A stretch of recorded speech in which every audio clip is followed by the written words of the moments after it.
Welcome to From Content to Clients. I'm your host, Sydney O'Brien, and this show is for busy, service-based business owners who do not have time to keep throwing content at the wall and hoping it leads somewhere for their business.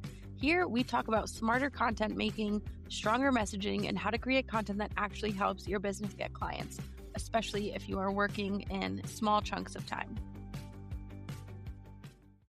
Today, I'm super excited to get to talk to Jenny because I feel like I've been in, I don't even know how many of your bundles and summits and things, but she's just like a great podcasting resource, especially for mom business owners. So I'm really excited to have her on to share her insights. Jenny, could you just give us a little bit of background information, how you got started? Yeah. So I've been in business for about 10 years now. So this summer will be 10 years, which is insane.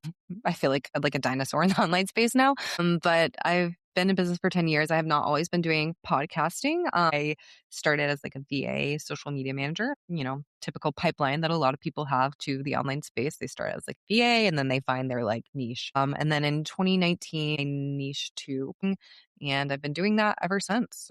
I mean, most of the time now has been focused on the podcast side of things. I started focusing on the podcast side of things because I started my own show in 2018 and I learned like the ins and outs of managing it and I really liked it. And then I had a client that came to me that like wanted VA work, but then she also had a show and then she asked, if I was comfortable managing her show. And I was like, sure, why not? Let's do it.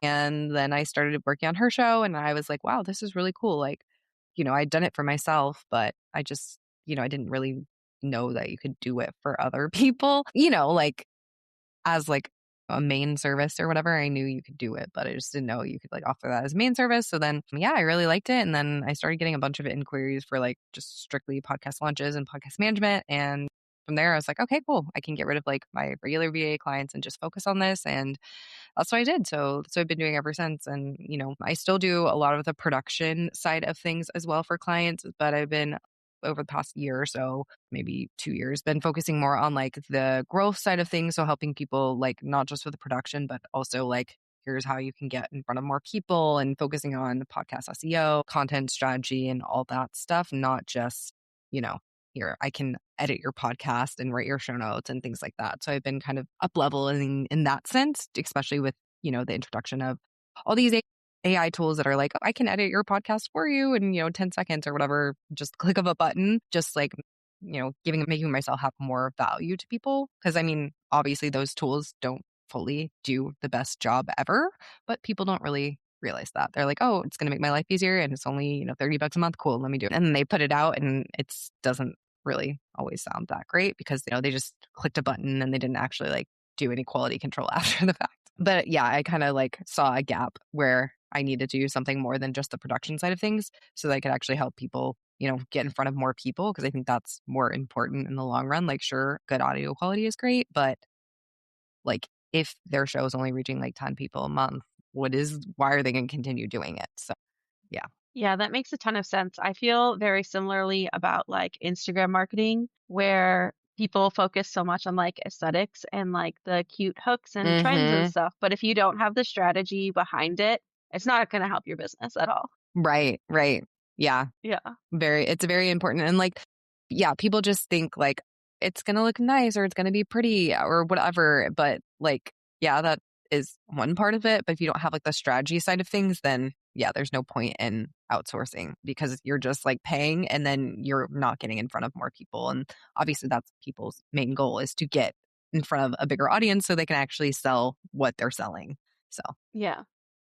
So many people start a podcast, but they never see it translate to results. Do you think other than the like over relying on AI for some stuff, there's one big mistake that people are making? Yeah, I would say one big mistake that people are making is like they don't leverage like they think, okay, they're like really thinking about, oh, I need this microphone. Oh, I need this thing. They think about like all the little tools they need and stuff. And like that's their main focus. But it's like, okay, sure, but that takes 10 seconds to figure out. They're so overly concerned with that when they should be focusing about like the overall holistic picture of how this is going to integrate into their marketing. Like how is the podcast going to work side by side with your other marketing efforts to like sell your products and services? A lot of people underestimate that and they don't think about it. They just start putting out these episodes and they don't always necessarily correlate to what they're selling in their business. And then they're like, but my podcast isn't bringing me any results in my business. But it's like, okay, but like, do your episodes correlate to anything you're selling? If no, then that's, your first step.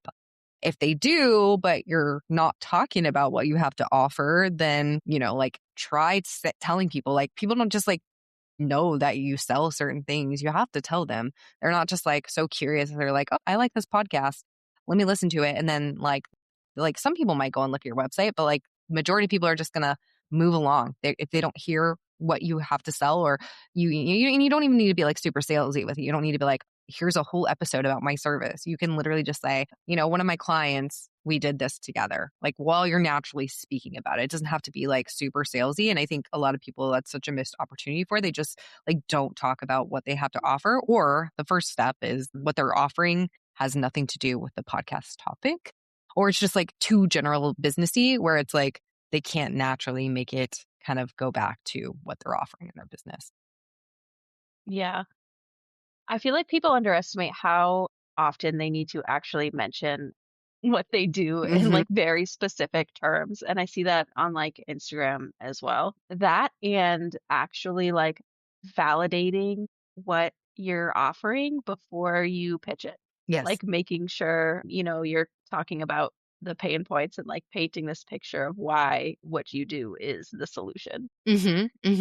Yeah, a lot of people don't think about that. They're just like sitting there like, "Oh, here's the benefits, here's the features," that kind of thing, but they're not actually talking Yeah. about like the thing that actually matters to actually sell that whatever they're offering. It's just like, "Here's what you get from it." And it's like, "Sure, those are nice to know, but like if you're not telling them what the pain point that it can solve is, then they're not going to purchase it anyway. So it doesn't matter if you offer 50 calls or whatever you're offering, you know what I mean? Like you have Yeah. to let them know like why they need it in the first place before you're sitting there like listing out what they get from it, which Hmm. I think a lot of people don't And realize.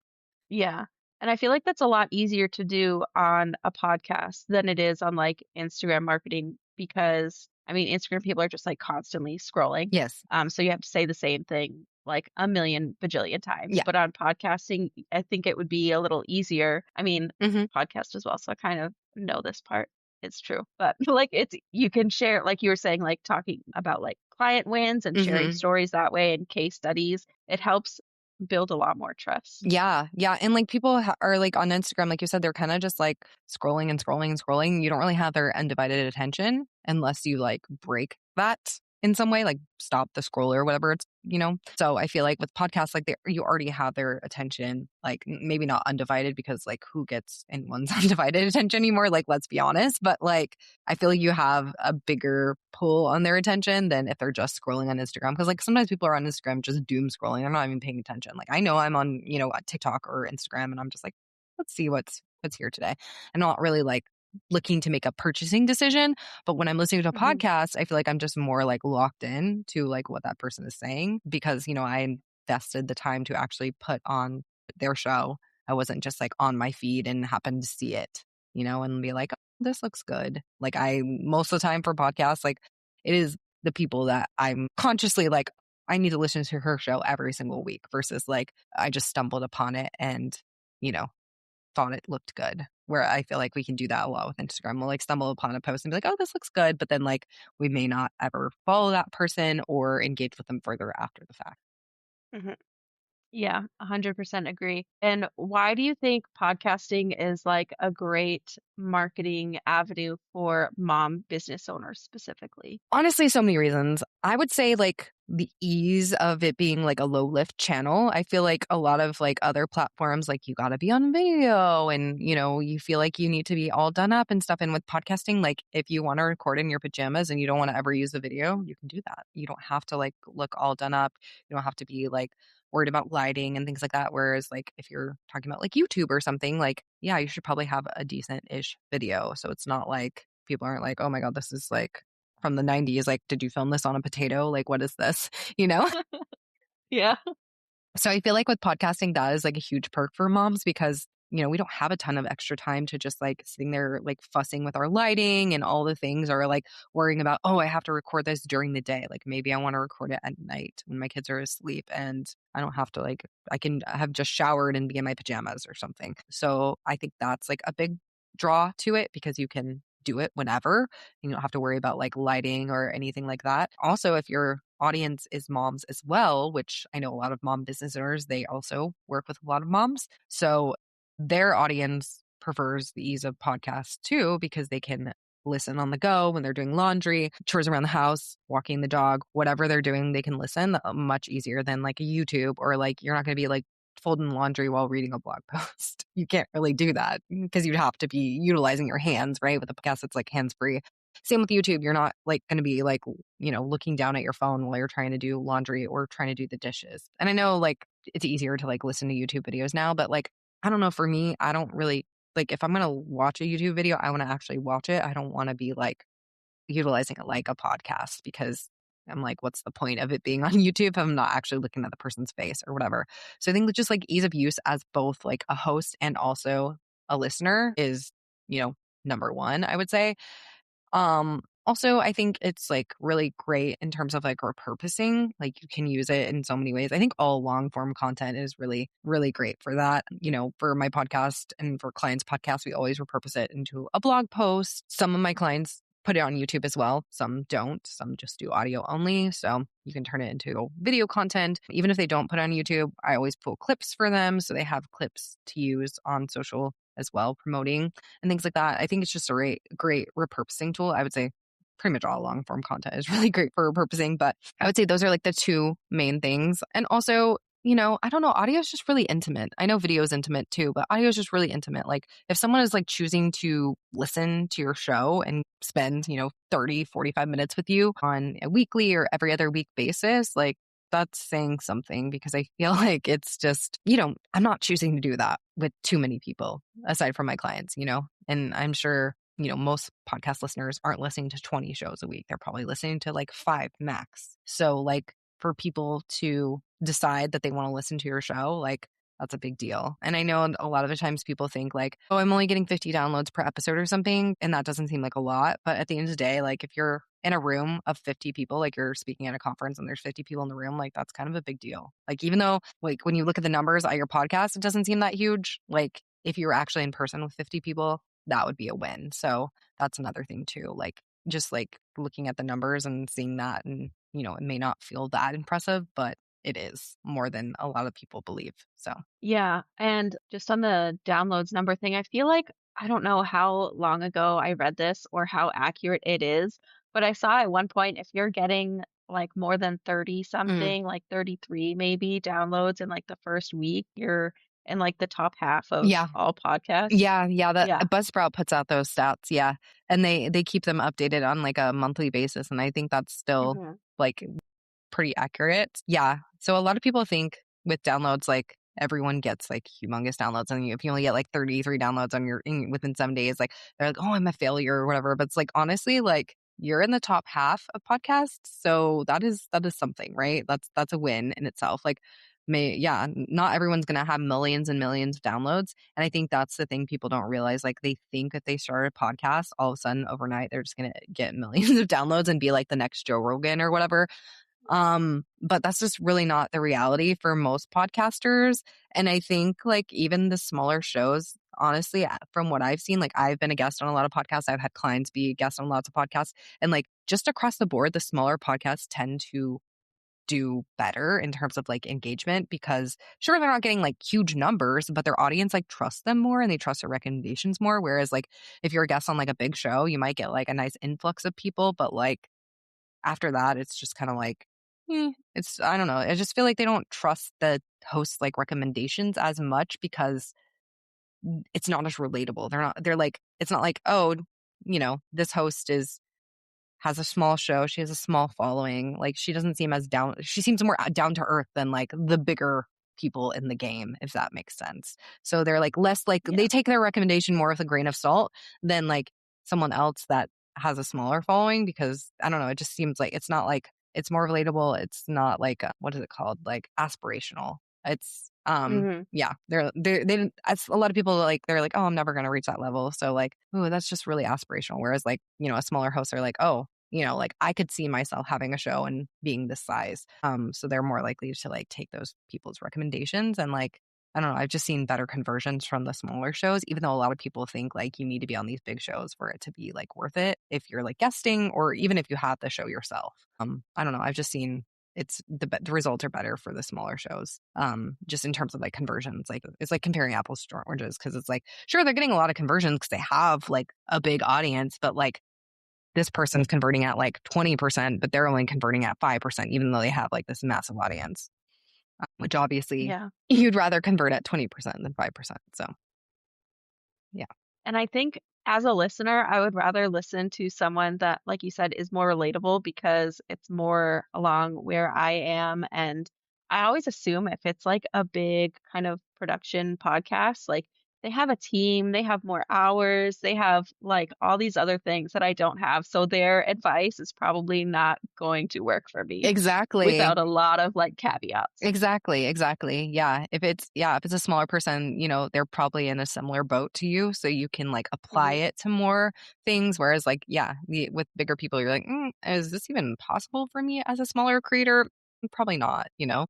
Right. So if someone has a podcast and it's not generating clients or leads for them, what do you think the first step they should do is without spending a ton more time on it? Yeah, I would say just like take a step back and take a look at like your past episodes for the past like 3 months. See what you put out, kind of see like am I like kind of do an audit essentially. So did listen to them. See, did you talk about your offers at all? If you didn't, probably that's probably like mistake number one. If you did, then are you talking about them enough? Are you having like too many offers? Like sometimes people are like stuffing it with too many things. They're like, I want this episode to focus on this one offer, but then like they shove a bunch of like other calls to action in the episode too, and then people get confused. Like sometimes you think, oh, if I have more calls to action, people are more likely to take action. Not true because they just get like overwhelmed. They're like, oh, she offered me like 10 different things to click on. Like I'm not going to do anything because that's too much.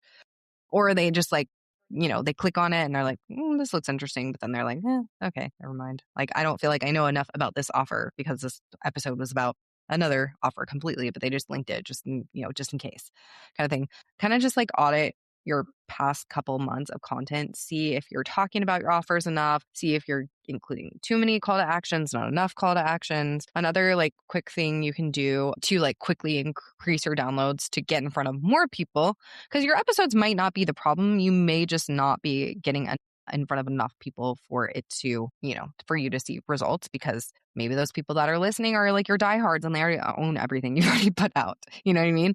So like Yeah. a little quick fix that I always recommend to people is like kind of just taking like, you don't need to like fully revamp your strategy, but does your podcast name is it optimized for search? Like, is it the Jenny Show? Like if that's what it's called, no one's typing in Jenny in like search engines. So maybe you need to like tweak your name a little bit or add a tagline that has keywords in it. And like the number one mistake I see a lot of people make is like their show is called the blah, blah, blah show. And that first keyword or that first word is the. And like that's such valuable real estate that you're using with the word the, which is not a searchable term. So, if your show is called in the players called the blah, blah, blah show, get rid of that the and just whatever the show is going to be first keyword or the first word. And I always recommend that first word of your show being like a searchable keyword. Like, for example, I have a show called Podcasting for Moms. That first word is podcasting. That is a searchable term. So anytime someone types in podcasting, my show's going to show up. May not be first, but it's going to show up. Same with my other show. I just recently rebranded, actually. It's called the Sustainable CEO Mom podcast. And sustainable is the first word. That is searchable. Might be searchable for like people thinking about like sustainability as like an eco-friendly thing.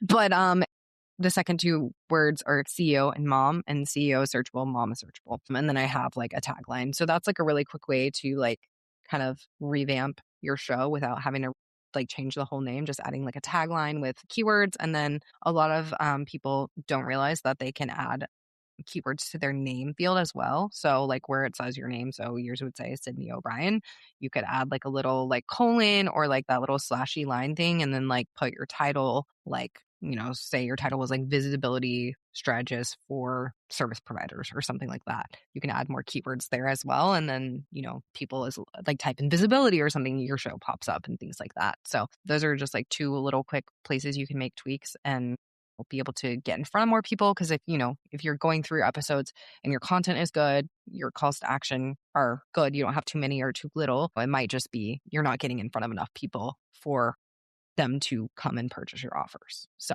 that is the quick little thing that I would do. And that's like always my first thing that I fix when I'm optimizing someone's show. Cause like that makes such a big difference. And I'm like, oh my God, my show finally stopped like, plateauing or being like stuck at a standstill. So that's when people finally start seeing like new people are finding their show again. I never knew that about the name field. That's so smart. I'm gonna have to go do that like as soon as we wrap this up. That's what like whenever I tell people about that, they're always like, all right, after we get off, I'm gonna fix that. And literally Yeah. it's so fun because I go look at their show like a day later and they've updated that field and like I'm curious like how long it takes to start seeing like results. But yeah, just like that little simple tweak makes such a big difference. Cause I know a lot of people know about like the Hmm. tagline in the name field, but are the like in the podcast name field, but they don't know about like their actual name field. And then also like Right. optimizing your description and stuff like that too. A lot of people know about that. But yeah, the name field is also a place where you can add stuff. And you don't want to like keyword stuff, but just like add your title. And I always like to reiterate like who the like what kind of like I'm a blah blah blah for who, like mom entrepreneurs, for service providers, for coaches, whatever, because that's another thing that people are searching, like show for coaches, and then your show is more likely to pop up. Yeah, that's so smart. I'm so glad I asked that question now. I know we kind of talked a bit about this, but what role does strategy like messaging and offers play into turning listeners into paying clients? Yeah, I mean, I think strategy is really important. And like I mentioned before, it's something a lot of people don't really think about. They're just like, oh, this episode sounds like something I want to talk about. Let's do it. And they don't really think about like the implications of that. So I think, getting that strategy, like I always like to start, I like to plan 3 months of content at a time for myself and my clients. Like, all right, what are we launching this quarter? So, I actually just went through this because we just turned into a new quarter. So we were going through, okay, what are we launching April? What are we launching May? What are we launching June? And like I have different content buckets for each client. Like this is an educational type episode. This is a case study type episode. This is a myth busting episode. So we kind of like played around with the different buckets of content and then I like to do like one case study episode a month. And it doesn't have to be like a full, like, I'm recording this with one of my past clients type things.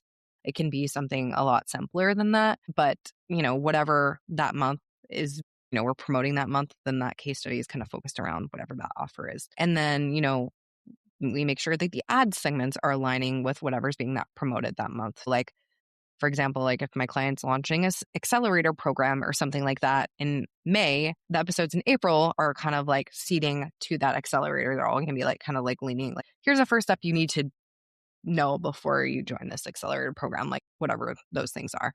And then, the ads segments and the calls to action are all like, get on the wait list for the accelerator. Or like if they're hosting some sort of like event before the program opens, then we're like leading people to the event registration page or whatever, whether that's like a webinar or a summit or like some kind of audio series or something. So that's how I like to plan. And that makes it so that you're like never forgetting about promotions because you plan the content first and then you decide, oh, here's what I'm launching. I feel like there's lots of room to have like misalignments in what you're promoting and what content's talking about.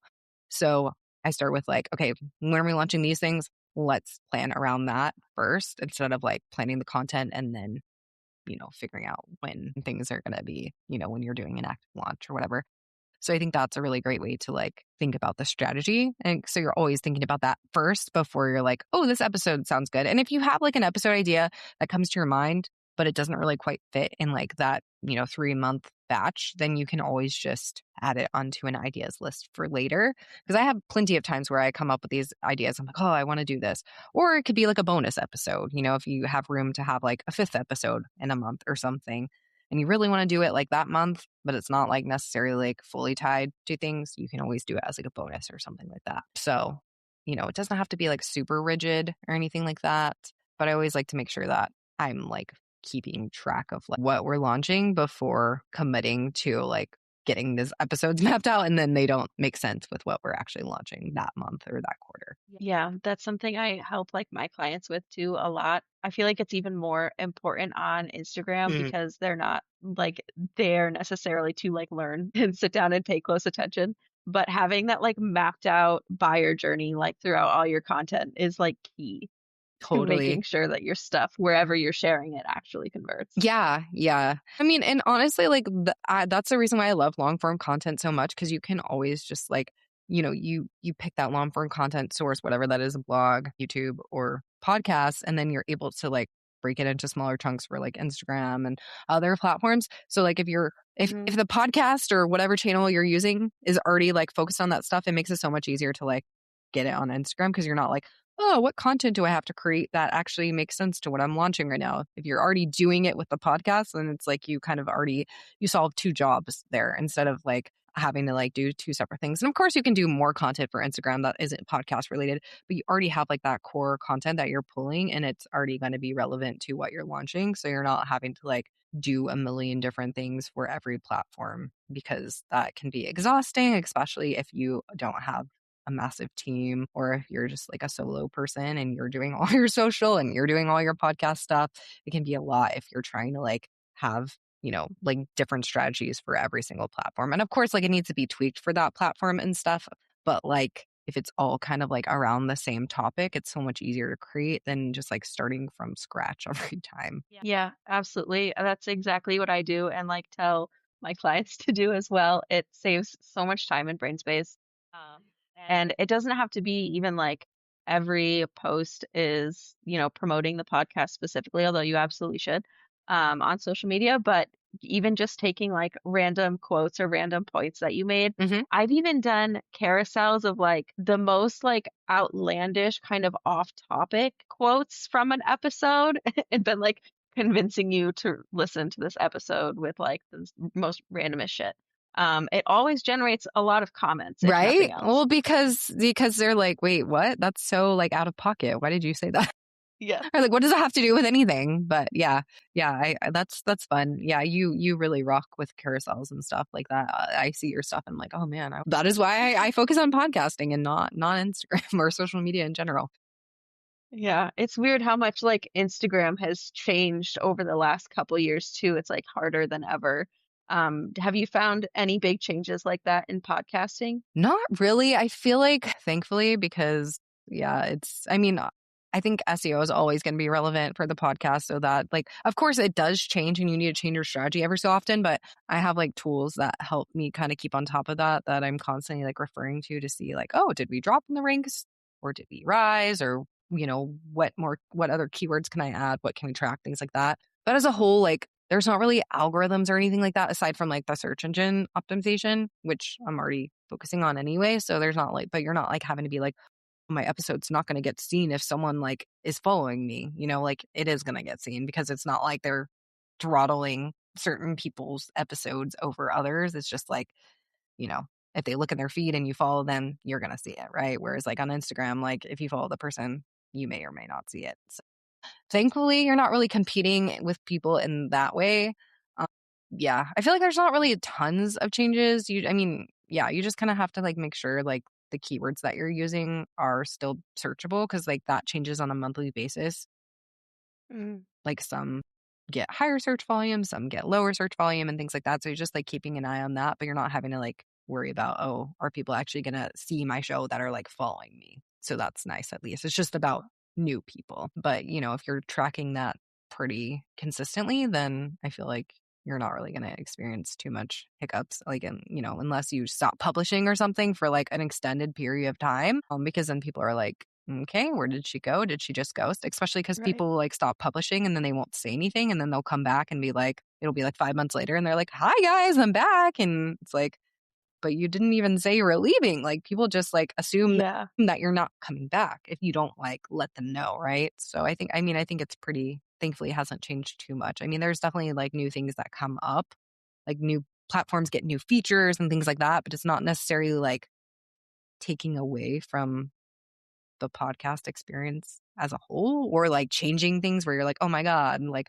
there was like an issue a couple years ago where like, don't put your numbers in like your podcast title. Like, don't put like 10 or like the episode Yeah. numbers. And it's like, it's bad for SEO. But like a year later, it's like, no, or a year after that, I was like, no, you can do that. It's okay.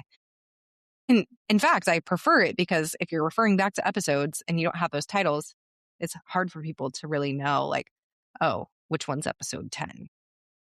Especially because different platforms number things differently. I Yeah. know Spotify doesn't really have the numbers, whereas like if they listen on Apple and you number it in your system without putting like the number in front of it, like it shows up. But it just depends on where they listen. If you put it in the title, it's always going to be like 10, whatever the title is. And it's easy to refer back to it and link back to it. Whereas like if you don't include that, it's harder for people to find if you're like referencing old episodes, which you definitely should be. So yeah. But aside from that, Yeah. That's really nice. yeah. Aside from that, not too many changes, which is why I like it. Because yeah, it's for me too much when feel like I finally get in the groove of things and then something changes. Like I know that's how social media is. You finally like feel like you're like, cool, I got this. I got the hang of this. And it's like, just kidding. We're switching everything up. Yeah. And then everyone's reach tanks and Hmm. engagement and everything. I've honestly like changed how I do it and how I teach my clients to do it. And I recommend like podcasting or podcast guesting or blogging for like visibility and mostly using Instagram for focusing on engagement and having conversations with people to get those like touch points and build trust Yeah. to Yeah. get clients from it because it's so hard to get like the new followers and stuff now, especially with my audience being like busy moms. Like let's not stress about that. Yeah. It's hard. Totally. We don't have Totally. the time. Let's work with what we've got. I swear I've been stuck at like the same amount of followers for like years. I mean, it like goes a little up or a little down, but like Yeah. that's has not grown much.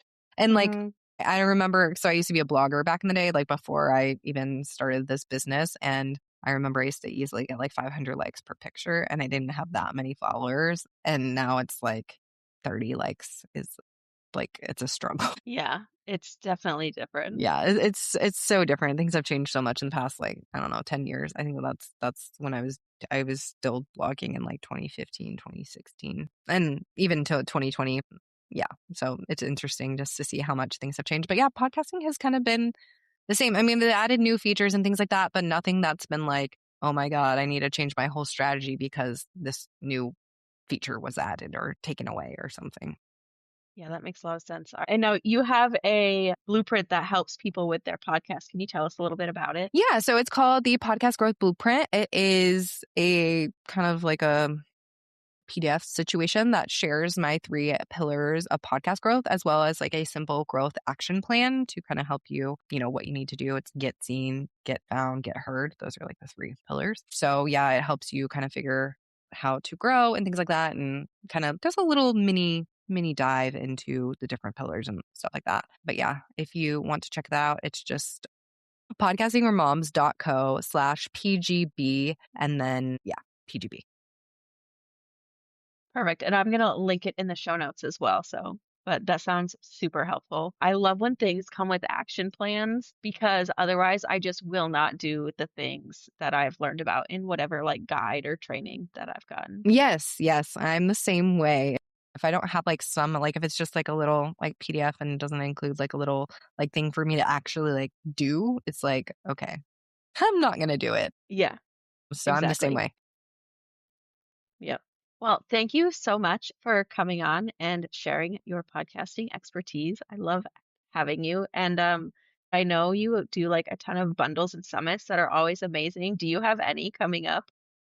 I do have a audio series that will be going live in May. It's like the 11th through the 15th, I believe, that week. And it's called Made in the Margins Sustainable Summer Edition. So it's helping you create your sustainable summer plan so that you don't go crazy when your kids are home for several months at a time. It's, you might have childcare some days you don't.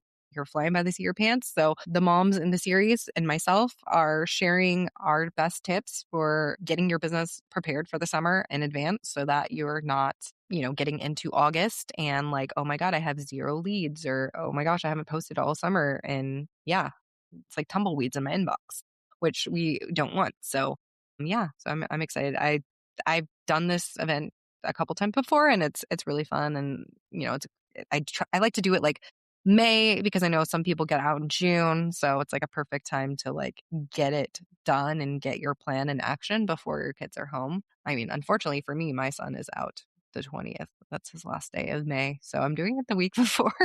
Wow. But I didn't want to do it too early in May, because then people might be like, "What? Right. It's too early to think about summer. Why are we doing this already?" So I was like, all right, May 11th through 15th. I can't do it any later because my son is going to be out and he doesn't start camp until June. So Yeah. Perfect. Awesome. So definitely check that out as well. And again, thank you so much for coming on. I love getting to chat with you. yeah, thank you for having me. Thanks for hanging out with me on From Content to Clients. If this episode helped you think differently about your content, make sure you're subscribed so you don't miss what's next. And if you're ready for content that's more strategic and less throw it together and hope for the best, head to sydneyobrien.com to learn more about working with me.